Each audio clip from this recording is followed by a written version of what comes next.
শাক্ত পদাবলীর অন্যতম প্রধান কবি কমলাকান্ত ভট্টাচার্য লিখেছিলেন, শ্যামা মা কি আমার কালো। সত্যি তো, মা তো কালো নয়, তিনি তো জগতের আলো বিস্তার করে আছেন সর্বত্র। সামনেই আলোর উৎসব দীপাবলি, অর্থাৎ দীপান্বিতা অমাবস্যা। হাতে মাত্র আর কয়েকটা দিন, আর তারপরেই রাজ্য জুড়ে সাড়ম্বরে দিক দিগন্তে পালিত হবে শ্যামা মায়ের আরাধনা।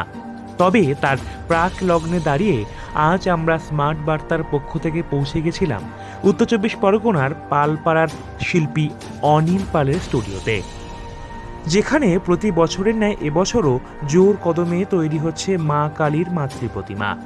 বিগত বছরে প্রতিমার বরাত বেশি থাকলেও এবছর অনেকটাই ভাটা পড়েছে, এমনটাই জানাচ্ছেন শিল্পী অনিল পাল।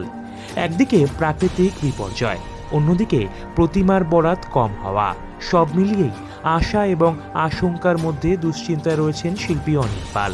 এই প্রসঙ্গে আমাদের ক্যামেরার মুখোমুখি হয়ে ঠিক কী জানালেন, শুনে নিন বিস্তারিত এই প্রতিবেদনে।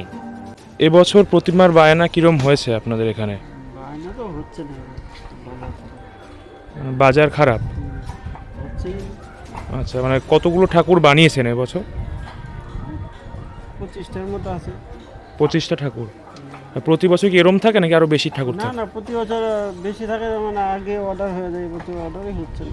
মানে এখনো অর্ডার হচ্ছে না? না বেশি দিন তো আর বাকি নেই কালী পুজো। না, আমি কি হয় না বলা যাচ্ছে না। কি হয়। আচ্ছা, কতটা আশঙ্কা রয়েছে? আশঙ্কা এখন এই আর 3-4 দিন গেলে না বোঝা যাবে কি হবে না হবে।